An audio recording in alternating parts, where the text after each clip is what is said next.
Next, write short notes on the following.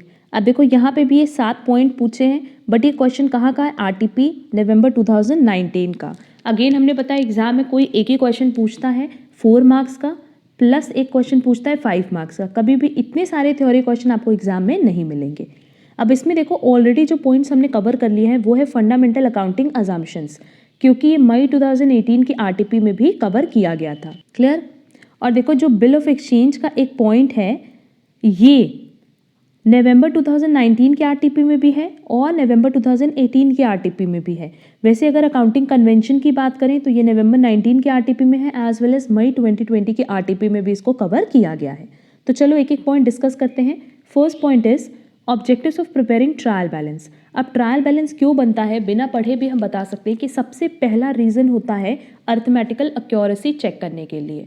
दूसरा reason होता है कि with the help of trial balance हम अपनी financial statement that is books of accounts का प्रिपरेशन कर पाते, क्योंकि अगर ट्रायल बैलेंस है तभी तो हम ट्रेडिंग पीएल और बैलेंस शीट बना पाएंगे। क्लियर।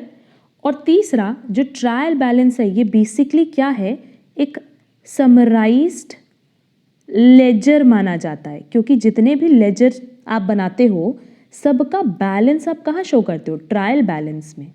क्लियर। यही 3 पॉइंट यहाँ आंसर में दिया है कि preparation of trial balance serves the following objectives. First is checking the arithmetical accuracy of the accounting entries, basis for preparation of financial statements and summarised ledger. अब देखो अगर इसके विद इन हम पॉइंट ना भी पढ़ें तो बहुत ही ईजिली हम एग्जाम में इसको बना करके लिख सकते हैं, बट एक बार हम रीड कर दे रहे हैं कि trial balance enables one two establish whether the posting and other accounting processes have been carried out without committing arithmetical errors. In other words, the trial balance helps to establish the arithmetical accuracy of the books. ये सिर्फ arithmetical accuracy बताता है, क्योंकि अगर आपका debit and credit match कर गया तो इसका मतलब एटलीस्ट कोई arithmetical error नहीं होगा। क्लियर। नेक्स्ट है basis for preparation of financial statements. Trial balance forms a basis for preparing financial statements such as income statement and the balance sheet. The trial balance represents all transactions relating to different accounts in a summarized form for a particular period. In case a trial balance is not prepared, it will be almost impossible to prepare the financial statements to know the profit or loss made by the business during a particular period or its financial position on a particular date. अगर आप trial balance नहीं बनाते हो तो trading PL balance sheet बनाना almost क्या है, नामुमकिन है, आप वो ड्राफ्ट नहीं कर पाओगे। And last is summarised ledger. Trial balance contains the ledger balances on a particular position of a particular account can be judged simply by looking at the, ये क्या है, at the trial balance। कह रहा है simply आप trial balance को देख करके हर एक लेजर के बैलेंस को जज कर सकते हो। द लेजर में be seen only when details regarding the accounts are required. उस केस में क्या होगा, अगर आपने ट्रायल बैलेंस बनाया तो लेजर सिर्फ आपको तब देखना होगा जब आपको डिटेल इन्फॉर्मेशन चाहिए। अदरवाइज सीधे सीधे हम क्या करेंगे, ट्रायल बैलेंस देखेंगे, हमें सारे लेजर के बैलेंसेस मिल जाएंगे। क्लियर। तो ये 3 हेडिंग तो एज इट इज लिख करके आ जाना। समराइज्ड लेजर हो गया, basis for preparation of financial statement हो गया, और चेकिंग ऑफ अरिथमेटिकल एक्यूरेसी हो गई। और विद इन जो स्टेटमेंट है वो आप आराम से अपने अकॉर्डिंग बना करके लिख सकते हो। Next, rules regarding posting of entries into ledger. हमें नहीं लगता कि ये हमें बताने की ज़रूरत है। हम लोग क्या करते हैं, हर एक अकाउंट के लिए एक अलग लेजर ओपन करते हैं। जैसे कैश अकाउंट ओपन किया, उसके बाद यहाँ हम लोग जो भी एंट्रीज लिखते हैं उसके लिए 2 और यहाँ जो लिखते हैं उसके लिए बाय यूज़ करते हैं ना। बस यही चीज़ तो है लेजर बनाने का तरीका। लिखा है separate account is opened in ledger book for each account and entries from journal are posted to respective account accordingly. It is a practice to use word to and by while posting the transactions in the ledger. जैसे let's say मेरे पास एक entry है cash to sales, तो cash के लिए अलग laser बनेगा, सेल्स के लिए अलग लेजर बनेगा। कैश अकाउंट में बेसिकली हम ये जो 2 सेल्स दिखा रहे हैं, कहाँ से दिखा रहे हैं, जर्नल एंट्री से दिखा रहे हैं। हाँ ठीक है। अब देखो ये जो जर्नल एंट्री है इसमें कैश क्या है, डेबिट है।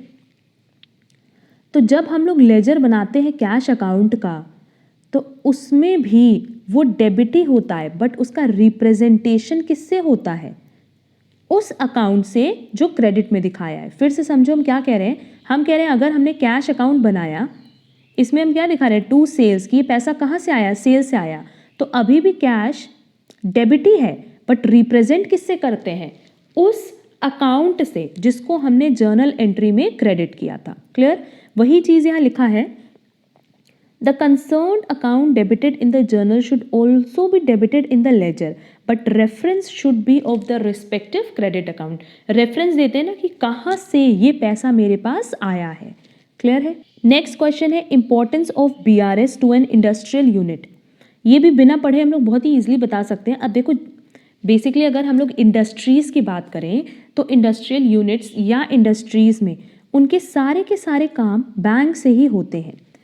एक लिमिट के बाद वो कोई ट्रांजैक्शन विदाउट बैंक कर भी नहीं सकते, क्योंकि सारा का सारा ट्रांजैक्शन तो देखो वो कैश में नहीं कर सकते।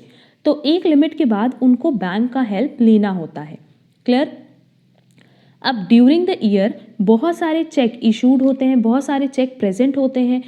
जो चेक हमने इशू किया है वो प्रेजेंट नहीं होता, जो चेक हमने डिपॉजिट किया है वो क्लियर नहीं होता। कई बार बैंक हमें इंटरेस्ट का पेमेंट करता है, कई बार वो हमसे बैंक चार्जेस भी लेता है ना।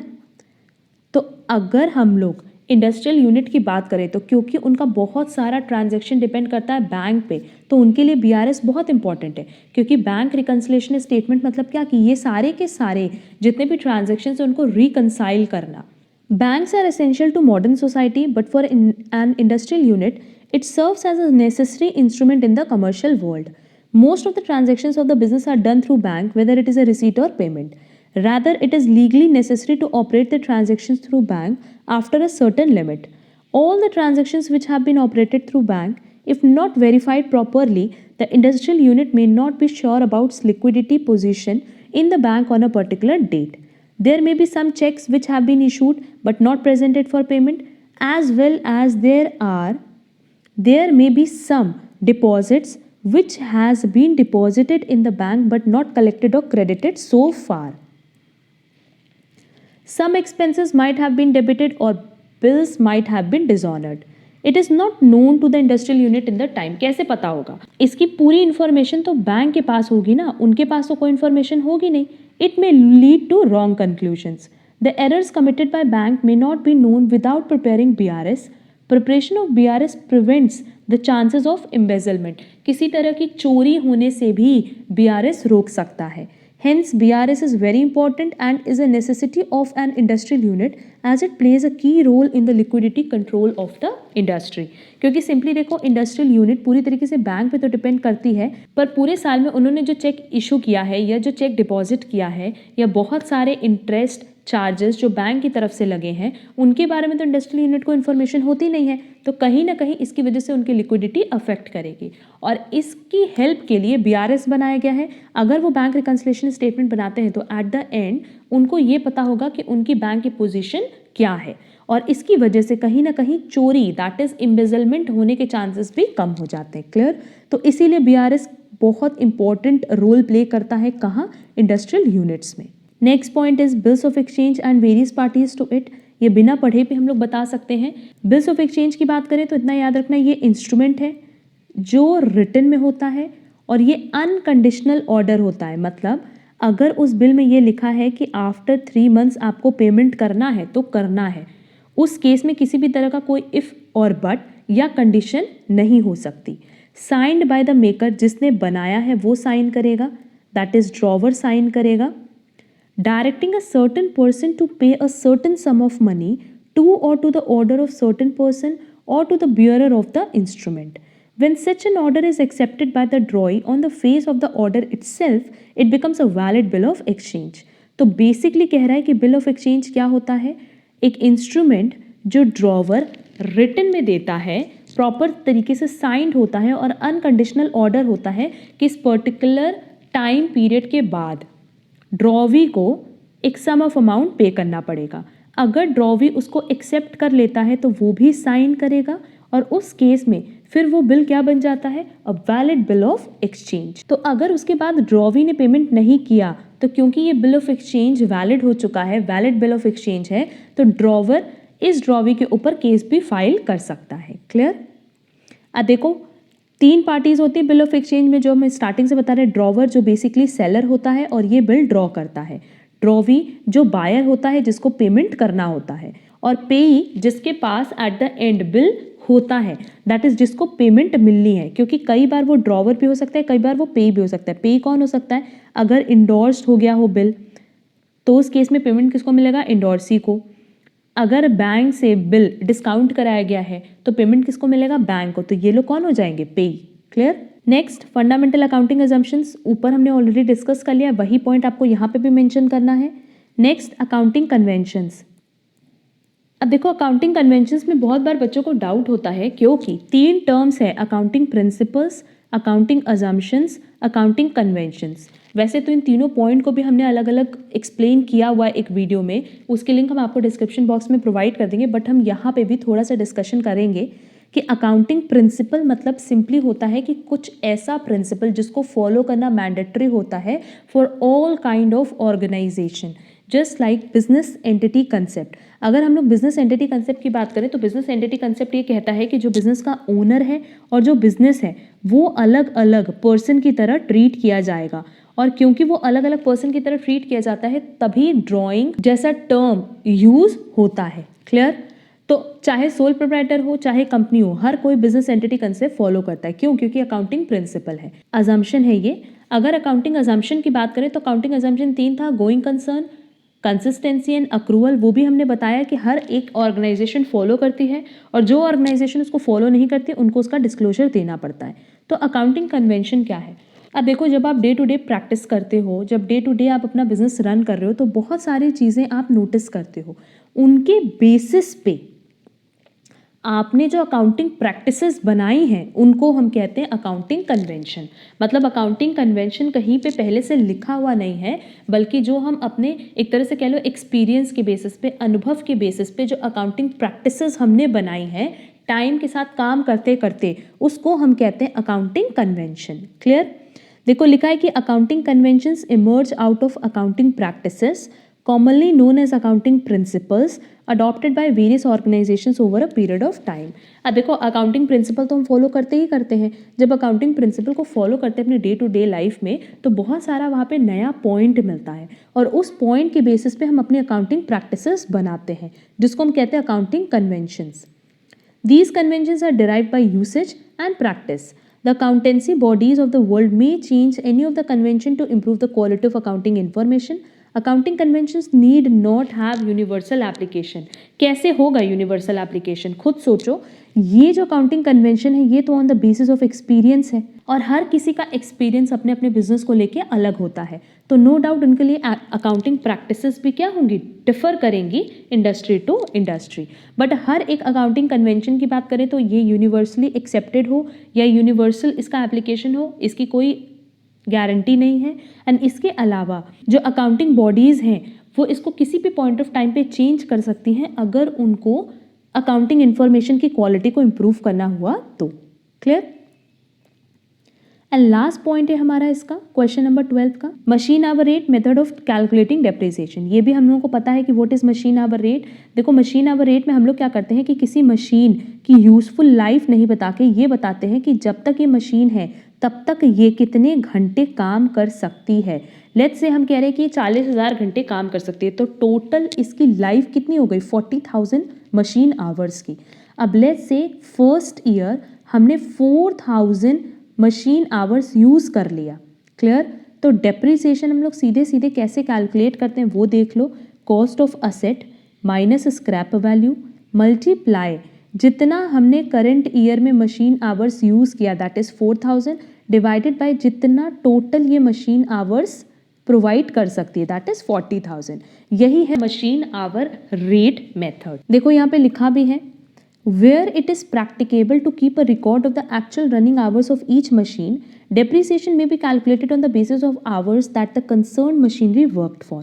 Under machine hour rate method of calculating depreciation, the life of a machine, that is useful life of a machine, is not estimated in years but in hours. Thus, depreciation is calculated after estimating the total number of hours that machine would work during its whole life. जैसे अभी हमने बताया 40,000. However, it may have to be varied from time to time on a consideration of the changes in the economic and technological conditions, which might take place to ensure that the amount provided for depreciation corresponds to that considered appropriate in the changed circumstances. ये जो total हमने machine hours निकाला था 40,000 का, ये कोई ज़रूरी नहीं है कि उतना ही मशीन आवर्स चले, मे भी हो सकता है कि machine hours time to time fluctuate भी कर सकता है, क्योंकि जैसी कंडीशन होगी उसके अकॉर्डिंग हम रिकैलकुलेट कर लेंगे अपने मशीन आवर्स को. Proper records are maintain for running hours of the machine and the depreciation is computed accordingly. अब देखो एग्जाम्पल भी दिया है कि मशीन की कॉस्ट 10 लाख है, लाइफ ऑफ द मशीन कितनी है 50,000 घंटे की, और हमें आवरली डेप्रिसिएशन निकालना है, 1 घंटे का डेप्रिसिएशन. तो simply cost of machine divided by estimated useful life of machine. वैसे भी हम लोग यही करते हैं, वही चीज़ हमने यहाँ पे भी अप्लाई की है, क्योंकि यहाँ पे किसी एक पर्टिकुलर ईयर कितना मशीन आवर यूज़ हुआ वो मेंशन नहीं किया है. तो ये कह रहा है कि हर 1 घंटे की कॉस्ट कितनी हो गई 20 रुपये की.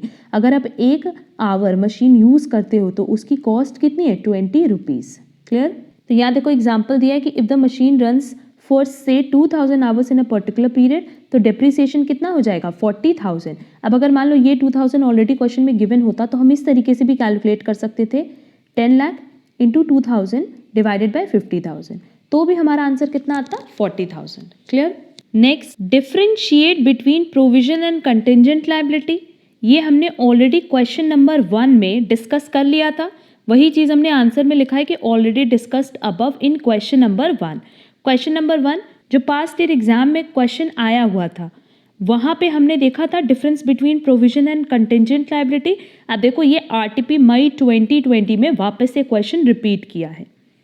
सेकेंड क्वेश्चन जो आरटीपी मई 2020 का है वो है state the advantages of setting accounting standards. तो देखो हमसे पूछा था सेटिंग ऑफ अकाउंटिंग स्टैंडर्ड्स के एडवांटेजेस.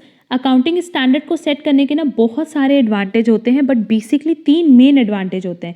एक, अगर आप हर साल अकाउंटिंग स्टैंडर्ड फॉलो कर रहे हो तो जब आप अपनी बुक्स ऑफ अकाउंट्स प्रिपेयर करते हो, प्रेजेंट करते हो, तो उसमें एक यूनिफॉर्मिटी होगी, ईजिली आप उसको कंपेयर कर पाओगे एंड एक क्वालिटेटिव इंप्रूवमेंट आप हर साल उसमें दिखा पाओगे. क्लियर. इसके अलावा और भी एडवांटेजेस दिए हैं, जैसे अगर कोई वेरिएशन है तो आप उसमें रिडक्शन कर सकते हो, बहुत ज़्यादा चेंजेस नहीं होंगे, धीरे धीरे चेंजेस कम हो जाएंगे, वेरिएशंस कम हो जाएंगे. आप हर चीज़ का डिस्क्लोजर देते हो एंड कंपैरिजन करना बहुत ईजी हो जाता है. किसको? अपनी बुक्स ऑफ अकाउंट्स को. तो यही चीज़ बताया. देखो एक बार रीड भी कर लेते हैं कि जो main advantage of setting accounting standards is that the adoption and application of accounting standards ensure uniformity, comparability, and qualitative improvement in the preparation and presentation of financial statements.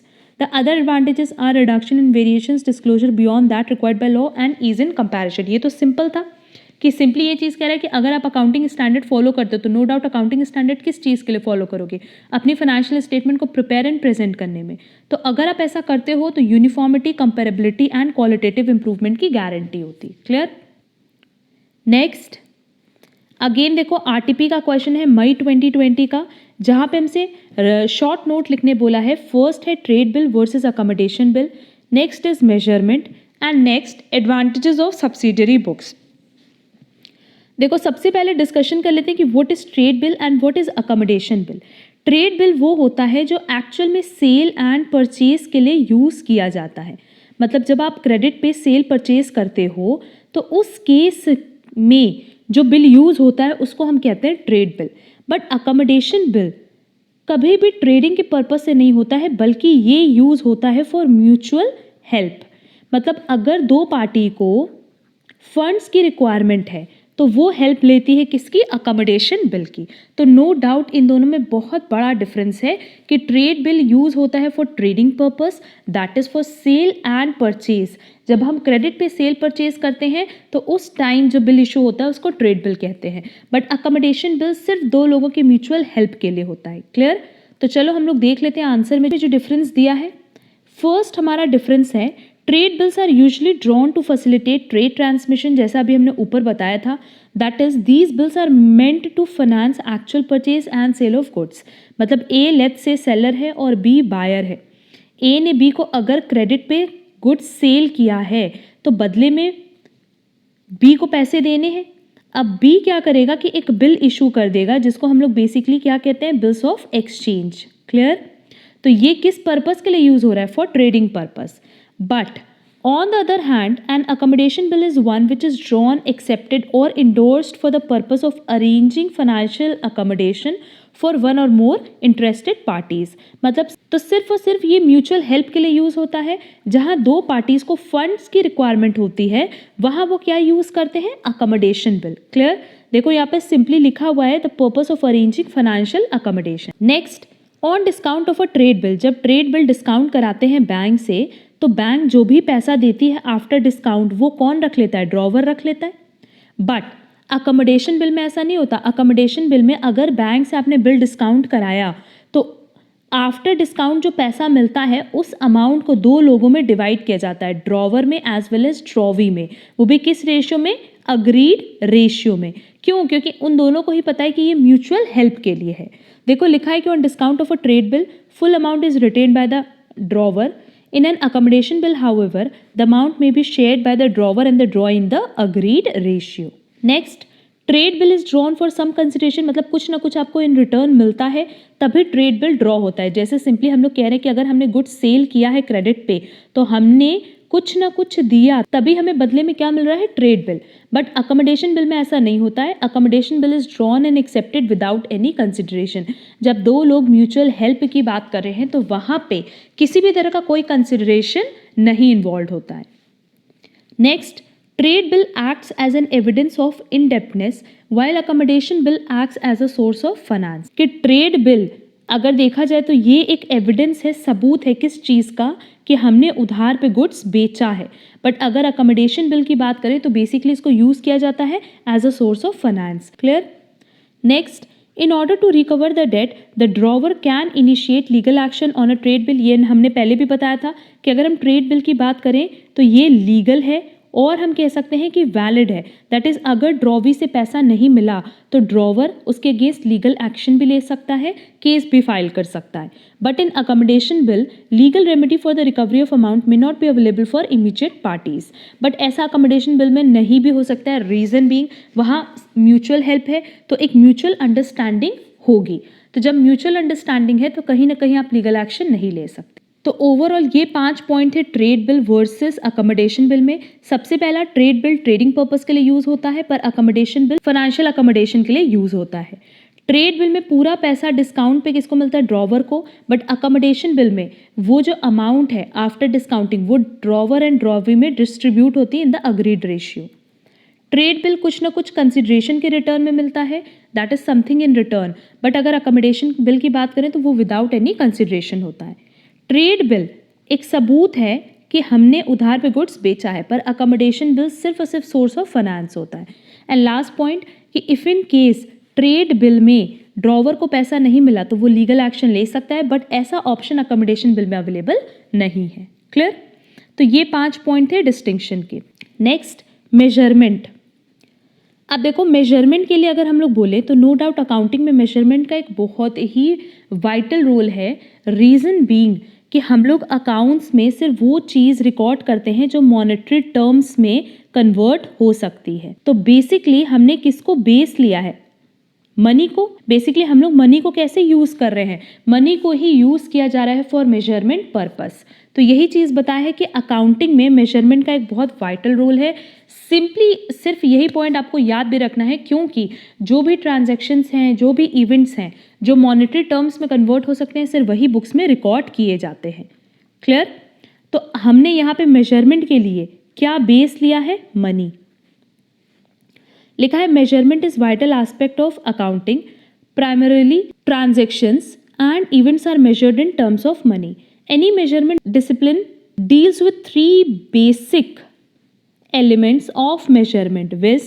Identification of objects and events to be measured, selection of standard or scale to be used, and evaluation of dimension of measurement standards or scale। देखो ये चीज़ बता रहा है कि measurement एक vital aspect है accounting का, ये तो हमें पता है। सबसे पहले हम लोग क्या करते हैं कि जितने भी ट्रांजेक्शन्स और इवेंट्स हैं उनको मनी में ही कन्वर्ट, मनी के टर्म्स में ही मेजर करते हैं। और मेजरमेंट के लिए बेसिकली हम लोग के पास जो बेसिक एलिमेंट्स हैं वो 3 हैं। कौन कौन से? सबसे पहले हम लोग आइडेंटिफाई करते हैं उन ऑब्जेक्ट्स एंड इवेंट्स को जिनको मेजर करना है। जैसे लेट्स से हम बात कर रहे हैं चेयर की। अब चेयर बेसिकली हमारे लिए क्या है, एक ऑब्जेक्ट है जिसको हमें मेजर करना है। सेकंड, सिलेक्शन ऑफ स्टैंडर्ड और स्केल टू बी यूज्ड। तो हम क्या स्टैंडर्ड सेलेक्ट करें, मनी, कि हम इसका मेजरमेंट किस में करेंगे, इन terms of money. And evaluation of dimension of measurement standards और स्केल। अब देखो चेयर को हम मनी में मेजर तो करेंगे, बट जो मनी में मेजर करने के लिए भी एक स्केल होगा, वो क्या होगा, नंबर, क्योंकि चेयर्स हमेशा किस में होती है, नंबर ऑफ चेयर्स। क्लियर? फिर से समझो, ये 3 पॉइंट इंपॉर्टेंट है। 3 बेसिक एलिमेंट है मेजरमेंट के लिए। सबसे पहला आपको वो ऑब्जेक्ट आइडेंटिफाई करना होता है जिसको आपको मेजर करना है। लेट्स से हम लोग बात कर रहे हैं मिल्क की। सेकेंड, हम लोगों को ये देखना होता है कि क्या स्टैंडर्ड या क्या स्केल हम लोग यूज करें, जो कि हमारे लिए क्या है, मनी, कि हम लोग जब भी मिल्क का मेजरमेंट करेंगे तो वो किस टर्म में करेंगे, इन terms of money. And third, ठीक है, मनी के टर्म्स में मेजरमेंट तो करेंगे, बट यहाँ देखो डायमेंशन बोला है, तो डायमेंशन क्या हो गया, लीटर, क्योंकि मिल्क हमेशा आप कैसे कैलकुलेट करते हो, पर लीटर, है ना, रुपीस पर लीटर। तो यही 3 पॉइंट आपको बेसिक एलिमेंट्स याद रखने हैं, कहाँ, मेजरमेंट के पॉइंट में। अब देखो यहाँ लिखा है Kohler define measurement as assignment of a system of ordinal और cardinal numbers to the results of a scheme of inquiry और apparatus of observations in accordance with logical और mathematical rules। अब इतना याद नहीं हो सकता है तो इसको आप बहुत ही ईजिली कट कर सकते हो। And 3 important elements of measurement में वही मेजरमेंट बताएं जो ऊपर बताया है, तो इसको भी कट कर दो। तो सिंपली एग्जाम में आप कितना लिख करके आ सकते हो, सिर्फ इतना कि मेजरमेंट क्या है और उसके 3 बेसिक एलिमेंट्स क्या हैं। क्लियर? एंड लास्ट पॉइंट जो हमसे पूछा है वो है एडवांटेजेस ऑफ सब्सिडियरी बुक्स। अब देखो सब्सिडियरी बुक्स सबको पता होगा कि बेसिकली 2 चीज़ें होती है, एक होता है जर्नल और एक होता है सब्सिडियरी बुक्स। जो स्मॉल एंटिटी है, स्मॉल फर्म्स है, वो तो जर्नल की हेल्प लेती है। अब जर्नल मतलब क्या, सिंपली आप एक रजिस्टर ओपन करो और उसमें सेल, परचेज, कैश, जो भी ट्रांजैक्शन आपने किया वो सब डाल दो। क्यों? क्योंकि अगर स्मॉल एंटिटी है ना तो बहुत ज़्यादा ट्रांजैक्शंस नहीं होंगे, बट अगर आपकी लार्ज एंटिटी है या लार्ज फर्म है तो नो डाउट बल्क में सेल, बल्क में परचेज और बहुत सारे डे टू डे ट्रांजैक्शंस होते होंगे।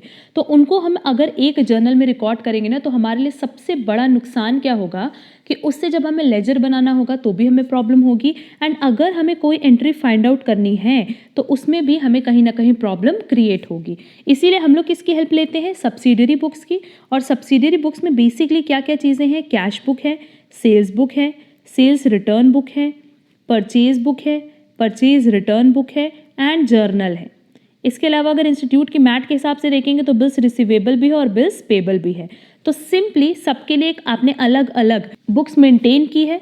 और सिंपली और इस केस में होगा क्या कि जो लार्ज एंटिटी है, अब क्योंकि बहुत सारा सेल करी तो वो सेल बुक में, बहुत सारा रिटर्न हुआ वो सेल रिटर्न बुक में, वैसे ही परचेज के लिए भी है। तो at the end of the year या फिर किसी भी पर्टिकुलर पॉइंट ऑफ टाइम पे अगर आपको ये चेक करना है कि कितना सेल हुआ है, कितना परचेज हुआ है, तो सिंपली आप सेल बुक्स या परचेज बुक की हेल्प से वो फाइंड आउट कर पाओगे। कितना ट्रांजैक्शन कैश में हुआ है वो भी आप इजीली कैलकुलेट कर सकते हो, एंड इसमें एंट्रीज फाइंड आउट करना भी बहुत ईजी हो जाएगा। If in case during the year कोई एंट्री फाइंड आउट करनी है तो बहुत ही ईजिली हम उस पर्टिकुलर बुक में जा करके वो एंट्री फाइंड आउट कर सकते हैं। क्लियर? तो एडवांटेजेस तो नो डाउट बहुत सारे हैं सब्सिडियरी बुक्स के। देख लेते हैं कि यहाँ पे आंसर में क्या क्या लिखा है। The use of subsidiary book affords the under-mentioned advantages: division of work, specialization and efficiency, saving of the time, availability of informations, facility in checking। ये तो देखो हमने बताया था कि अगर किसी भी पॉइंट ऑफ टाइम पे आपको चेक करना हो तो बहुत ही ईजिली आप चेक कर सकते हो कि सेल बुक का कितना बैलेंस है, क्या कोई एंट्री आपको चेक करनी है तो वो भी आप कर सकते हो। प्रॉपर तरीके से आपको इन्फॉर्मेशन भी मिल जाती है और कहीं ना कहीं आपका टाइम सेव होता है कि अगर सेल हुआ है तो सीधे जाकर के सेल बुक में रिकॉर्ड करेंगे, कैश हुआ है तो कैश बुक में रिकॉर्ड करेंगे। क्लियर? एंड ये दोनों तो सिंपल पॉइंट है, specialisation and efficiency and division of work, क्योंकि हर एक बुक अगर आप अलग अलग पर्सन से भी मेंटेन कराते हो तो भी कोई प्रॉब्लम नहीं होगी। सबको अपना अपना काम पता होगा क्योंकि वर्क कैसे डिवाइड हो रहा है, कैश बुक अलग, परचेज बुक अलग, सेल्स बुक अलग एंड सो ऑन। तो कहीं ना कहीं हर कोई अपने काम में पक्का होगा। क्लियर? तो ये सारे एडवांटेजेस है सब्सिडियरी बुक के जो बहुत ही ईजी थे। साथ ही साथ लर्न हो गए होंगे कि पहला division of work, specialisation and efficiency, time भी बचेगा, इंफॉर्मेशन प्रॉपर होगी एंड चेक करने में ईजी रहेगा। तो यहाँ हमारा क्वेश्चन नंबर 14 खत्म होता है। अब क्वेश्चन नंबर 15 पे आओ। Explain cash and mercantile system of accounting. ये आरटीपी का क्वेश्चन है जो अभी रिसेंटली आरटीपी इशू की थी इंस्टीट्यूट ने नवंबर 2020 में। ये क्वेश्चन बहुत सिंपल है, कैश और मर्केंटाइल सिस्टम। देखो हमारे पास दो तरीका है अपनी बुक्स ऑफ अकाउंट्स को मेंटेन करने का, पहला है कैश और दूसरा है अक्रूवल। तो बेसिकली कैश बेसिस वो फॉलो करते हैं जो प्रोफेशनल्स होते हैं, और अक्रूवल बेसिस कौन फॉलो करता है, जो बेसिकली फर्म्स एंड ऑर्गेनाइजेशन से। जैसे लेट्स से अगर हम लोग बात करते हैं प्रोफेशनल में डॉक्टर्स की, अगर हम में से कोई भी डॉक्टर के पास जाए तो पहले हम लोग को फीस सबमिट करनी होती है। ऐसा नहीं होता कि पहले डॉक्टर चेकअप करता है और बाद में फीस लेता है ना, क्योंकि वो प्रोफेशनल है और वो कोई भी सर्विस आपको क्रेडिट पे या उधार पे नहीं देते। वो जो भी सर्विस आपको प्रोवाइड करेंगे किस पे करेंगे, कैश बेसिस पे। तो सिंपली जो प्रोफेशनल्स हैं उनकी बुक्स ऑफ अकाउंट्स कैसे मेंटेन होती है, on the basis of cash system of accounting. But जो बड़े बड़े ऑर्गेनाइजेशन और फर्म्स हैं वो अक्रूवल सिस्टम फॉलो करते हैं, क्योंकि उनको एट द ईयर एंड अपना करेक्ट नेट प्रॉफिट या नेट लॉस जानना होता है, और नेट प्रॉफिट और नेट लॉस जानने के लिए अक्रूवल सिस्टम ही फॉलो करना होगा। तभी आपको ईयर एंड पे पता चलेगा कि आपका कितना करेक्ट प्रॉफिट और लॉस आ रहा है।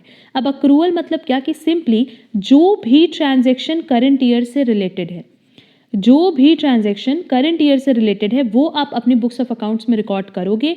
फिर भले उस एक्सपेंस के लिए आपने पेमेंट किया हो या ना किया हो, भले उस रिसीट के लिए आपको पैसे मिले हो या ना मिले हो, मतलब on the basis of cash payment और कैश रिसीट हम बुक्स में एंट्री रिकॉर्ड नहीं करते, बल्कि हम किसके बेसिस पे रिकॉर्ड करते हैं, on the basis of current year, कि जो भी ट्रांजैक्शन करंट ईयर से रिलेटेड है उसको हम अपनी बुक्स ऑफ अकाउंट्स में रिकॉर्ड करेंगे। क्लियर।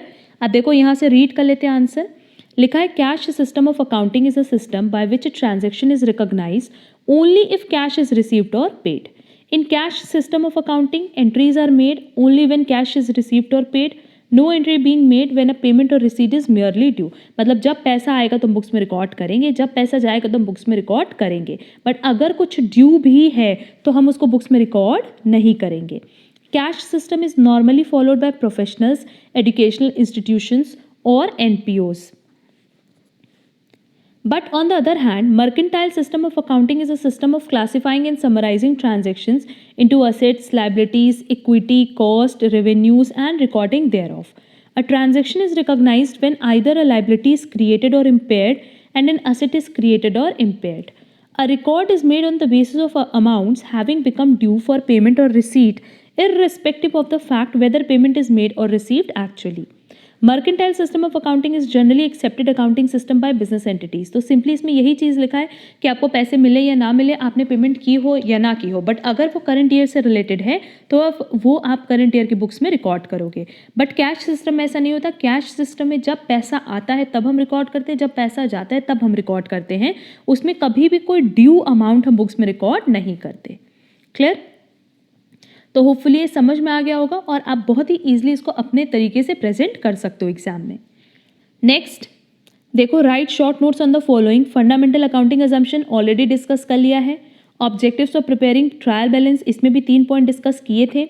अकाउंटिंग कन्वेंशंस क्या होता है, इस पर भी डिस्कशन हो गया। And machine hour rate method of calculating depreciation, इस पर भी डिस्कशन हो गया।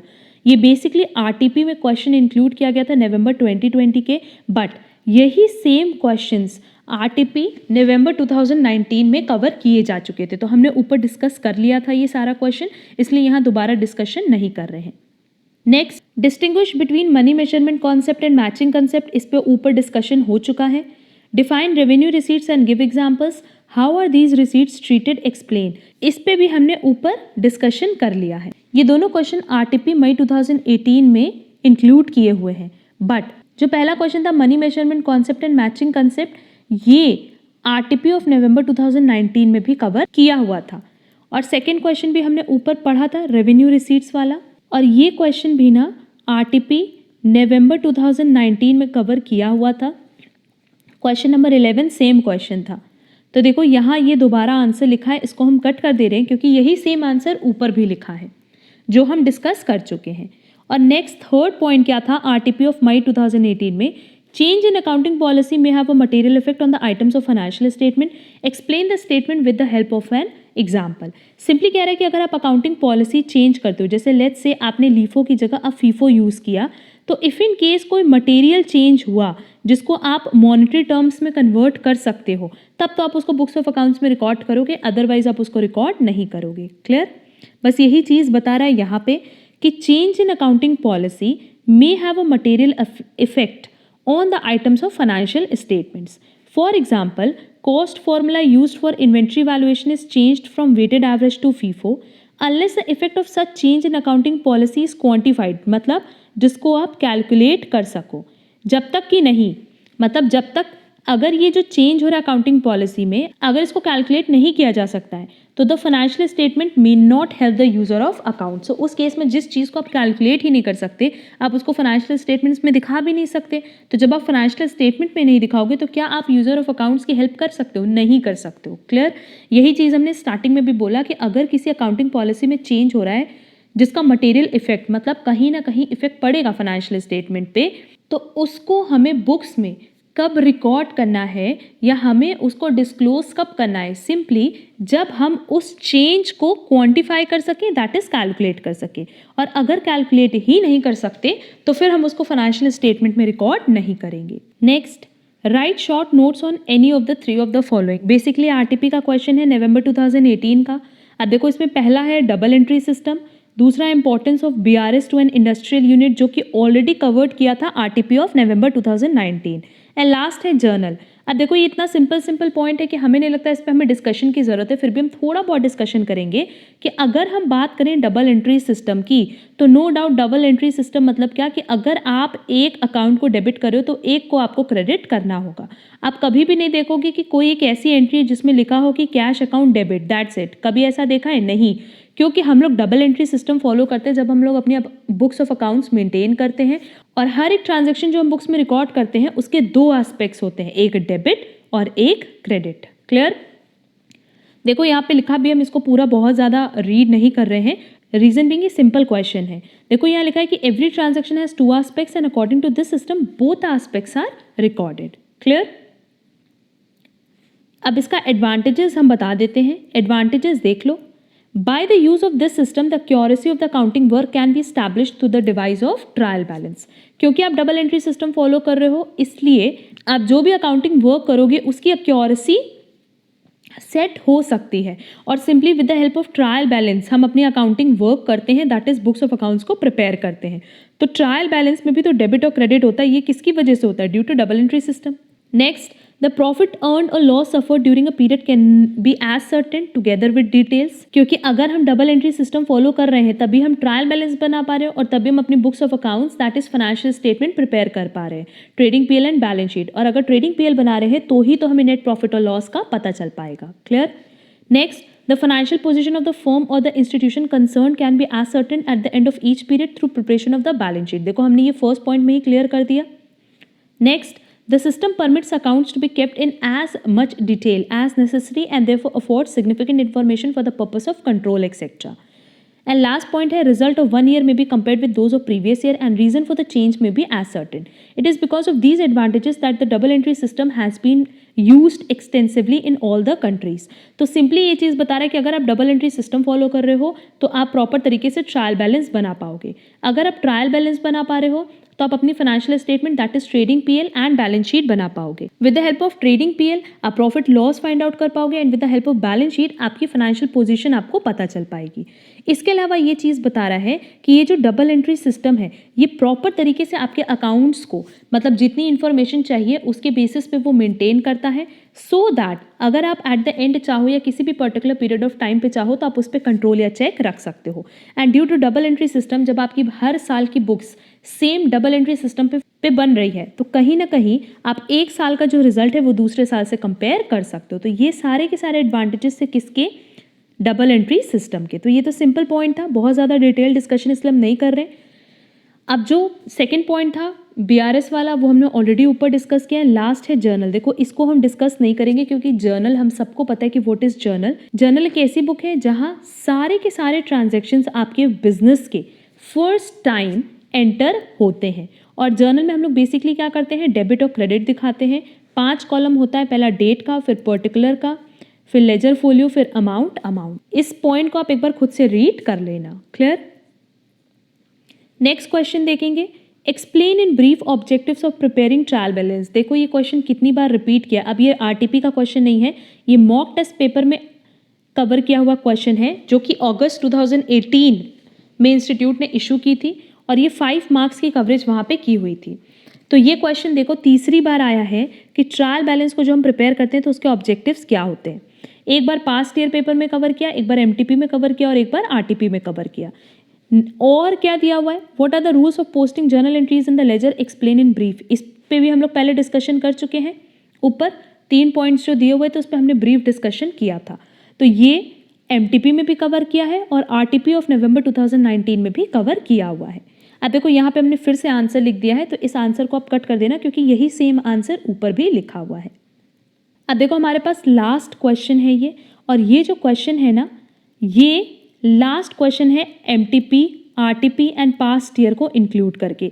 इसके बाद मेरे पास सिर्फ और सिर्फ इंस्टीट्यूट के मटेरियल के जो क्वेश्चन से थ्योरी वाले वही ड्यू रह जाएंगे। बाकी सारे के सारे क्वेश्चंस जो अभी तक पास्ट ईयर क्वेश्चन पेपर में कवर किए, मॉक टेस्ट पेपर में कवर किए और रिविजन टेस्ट पेपर में कवर किए, वो हमने यहाँ पे पूरे कंप्लीट करा दिए हैं। तो चलो लास्ट क्वेश्चन भी देख लेते हैं। लिखा state the causes of difference between balance shown by the passbook and cash book. पता है हम सबको कि अगर हम लोग बात कर रहे हैं पासबुक और कैश बुक की, तो पासबुक और कैश बुक में जो डिफरेंस आता है वो किस किस वजह से आता है। हमने चेक इशू किया बट वो प्रेजेंट नहीं हुई, हमने चेक डिपॉजिट किया पर वो क्लियर नहीं हुई, बैंक ने हमें इंटरेस्ट अलाउ किया, बैंक ने हमसे बैंक चार्जेस ले लिया, या किसी कस्टमर ने डायरेक्टली हमारे बैंक में पेमेंट कर दिया, दैट इज बैंक में डायरेक्ट डिपॉजिट कर दिया। या हो सकता है हमने बैंक को बोला हो कि आप हमारे बिहाफ पे हमारे एलआईसी का पेमेंट कर दीजिएगा, तो बैंक ने हमें बिना इन्फॉर्म किए एलआईसी का पेमेंट कर दिया। या हमने कोई बिल दिया जो कि डिसऑनर हो गया, तो इसकी इन्फॉर्मेशन बैंक के पास तो होती है पर क्या हमारे पास होती है? नहीं। तो उस वजह से हमारी पासबुक और कैश बुक मिसमैच करती है। देखो यहाँ पे पॉइंट्स भी दिए हैं। The difference between the balance shown by the passbook and the cash book may arise on account of the following: checks issued but not yet presented for payment, checks deposited into the bank but not yet cleared, interest allowed by the bank, interest and expenses charged by the bank, interest and dividends collected by the bank, direct payments by the bank, direct deposits into the bank by a customer, dishonor of a bill discounted with the bank। तो ये सारे point की information bank के पास होगी पर customer के पास नहीं होती है। तो उस केस में हमारा कैश बुक और पासबुक कभी भी मैच नहीं करता, क्योंकि हमने अपनी तरफ से कुछ पॉइंट्स इसमें से रिकॉर्ड किए। जैसे चेक इशू किया तो हमने अपना बैंक कम कर दिया, चेक डिपॉजिट किया तो हमने अपना बैंक बढ़ा दिया, पर क्या बैंक में एक्चुअल में वो बढ़ा घटा? नहीं।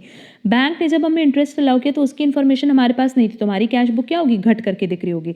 ये जो 8 पॉइंट दिए हैं यही बेसिक डिफरेंस होते हैं जिसकी वजह से हमारी पासबुक और कैश बुक मैच नहीं करती, और इसको मैच कराने के लिए हमें क्या बनाना पड़ता है? Bank reconciliation statement, that is BRS। Clear? Last question देखो, which subsidiary books are normally used in the business. इस पे हमने ऑलरेडी डिस्कशन कर लिया था ऊपर, फिर भी हम यहाँ पे बता देंगे। और ये दोनों ही क्वेश्चन मॉक टेस्ट पेपर में इंक्लूड किया हुआ था अक्टूबर 2019 के। देखो 2 ही मॉक टेस्ट पेपर हमने क्यों इंक्लूड किया, बाकी मॉक टेस्ट पेपर क्यों नहीं इंक्लूड किया? क्योंकि बाकी सारे मॉक टेस्ट पेपर्स हमने एनालिसिस किए हैं, उसमें वही क्वेश्चंस इंक्लूड किए हुए हैं जो कि आपके पास्ट ईयर क्वेश्चन पेपर में थे या आरटीपी में थे, जो कि हमने ऑलरेडी कवर करा दिया। आप कोई भी मॉक टेस्ट पेपर देखो, कोई भी आरटीपी देखो, कोई भी पास्ट ईयर क्वेश्चन पेपर देखो, आपको नई कोई थ्योरी नहीं मिलेगी। चलो सब्सिडियरी बुक्स पे भी डिस्कशन कर लेते हैं। देखो जो सब्सिडियरी बुक्स यूज़ होती हैं, अभी हमने ऊपर भी बताया था कि कैश बुक होती है जहाँ पे आप सारे के सारे receipt and payment related to cash record करते हो। परचेज बुक होती है जहां आपने क्रेडिट परचेज किया है वो जाता है किसका? क्रेडिट परचेज किसका? गुड्स का। क्रेडिट परचेज असेट का भी तो हो सकता है, बट क्या वो परचेज बुक में जाएगा? नहीं। परचेज बुक में एक चीज़ याद रखना कि अगर हम बात करें purchase book, purchase return book, cell book, cell return book, तो इन चारों ही बुक में सिर्फ और सिर्फ जो गुड्स से रिलेटेड ट्रांजैक्शन है वो जाता है, और वो भी कौन सा? क्रेडिट, सेल और परचेज से रिलेटेड। मतलब अगर आपने उधार पे गुड्स खरीदा और बेचा है, क्या खरीदा और बेचा है? गुड्स खरीदा और बेचा है, तो वो रिकॉर्ड होता है purchase book, cell book, purchase return book और सेल रिटर्न बुक में। Clear? But if in case मान लो हमने असेट को परचेज किया है क्रेडिट पे, तो फिर वो कहाँ जाएगा? जर्नल प्रॉपर में। क्लियर? अच्छा, अगर हमने गुड्स को परचेज सेल किया है या असेट्स को परचेज सेल किया है कैश पे, तो नो डाउट वो कहा जाता है कैश बुक में। क्लियर? तो कैश बुक में हर वो ट्रांजैक्शन जाएगा जो रिलेटेड टू कैश है। परचेज बुक में क्रेडिट परचेज जाएगा गुड्स का। परचेज रिटर्न बुक में क्या जाएगा, जो हमने परचेज किया था क्रेडिट पे, जब हम उसको रिटर्न कर रहे हैं तो वो परचेज रिटर्न बुक्स में जाएगा, वो भी किसका, गुड्स का। सेल्स बुक में सिर्फ क्रेडिट सेल्स ऑफ गुड्स जाता है, यहाँ पे देखो करेक्शन का लेना, to record the credit sales of the goods. और सेल्स रिटर्न बुक में ये जो क्रेडिट सेल हुआ है उसमें से जो रिटर्न आएगा वो जाएगा सेल्स रिटर्न बुक में। बिल्स रिसीवेबल और बिल्स पेबल तो सिंपल है। एंड जर्नल प्रॉपर में बाकी जो 7 बुक्स में नहीं जाता वो कहाँ जाता है, जर्नल प्रॉपर में। जैसे अगर डेप्रीसिएशन की एंट्री है तो डेप्रीसिएशन टू असेट, ये कहाँ जाएगा, जर्नल प्रॉपर में। अगर बैड डेट हुआ तो बैड डेट टू डेटर, ये कहाँ जाएगा, जर्नल प्रॉपर में। क्योंकि ये सारे ट्रांजेक्शन्स, इनके अलावा जैसे क्लोजिंग एंट्री है, ओपनिंग एंट्री है, ट्रांसफर एंट्री, रेक्टिफाइंग एंट्री है, ये सारी की सारी एंट्रीज कहाँ जाती है, जर्नल प्रॉपर में। रीजन बिंग इनको बाकी किसी भी बुक्स में जगह नहीं मिलती, बाकी 7 बुक में इनको जगह नहीं मिलती। इसके अलावा अगर आपने असेट को सेल या परचेज किया है क्रेडिट पे तो वो भी कहाँ जाएगा, जर्नल प्रॉपर में। तो ओवरऑल ये 8 बुक्स बनती है कहाँ, सब्सिडरी बुक में। क्लियर? ये हमारा लास्ट क्वेश्चन था। ये ओवरऑल 20 क्वेश्चंस थे जहां पूरी कवरेज कर ली गई मॉक टेस्ट पेपर की, रिविजन टेस्ट पेपर की and past year question paper की। इसीलिए हमने पहले भी बोला था कि सेम थ्योरी बार बार रिपीट होती है। बस प्रॉब्लम क्या है कि हम लोग थ्योरी को इग्नोर करते हैं, जिसकी वजह से हमारा 4 to 9 मार्क्स एग्जाम में कवर नहीं हो पाता। तो ये 20 क्वेश्चंस आप प्रॉपर तरीके से कंप्लीट कर लेना। एंड एक और क्लास हम अपलोड करेंगे जहाँ पे इंस्टीट्यूट के मटेरियल के जितने भी रेलेवेंट थ्योरी क्वेश्चंस हैं उन पे हम थोड़ा बहुत डिस्कशन कर लेंगे, सो दैट आप उसको एग्जाम में प्रॉपर तरीके से प्रेजेंट करके आ पाओ। अगर आज की क्लास में कहीं पे भी कोई डाउट होगा तो आप कमेंट बॉक्स में कमेंट करके ज़रूर पूछना। एंड इसके अलावा हमने पेपर 4 जो दिसंबर 2020 में आया हुआ है उस पर हमने ऑलरेडी एक डिस्कशन क्लास डाली हुई है जहां हमने पूरे 100 क्वेश्चंस डिस्कस किए related to business economics and BCK. Paper 3 का डिस्कशन भी related to December 2020 question paper हम बहुत जल्दी अपलोड करेंगे, तो वो क्लास भी आप ज़रूर कर लेना अपने एग्जाम के पहले। और उसके अलावा हमने पहले की क्लासेस में भी बताया था कि हम स्टार्ट्स के लिए 3 इंपॉर्टेंट क्लास ऑलरेडी अपलोड कर चुके हैं। एक और क्लास जो मेरी ड्यू है वो भी हम जल्दी अपलोड करेंगे।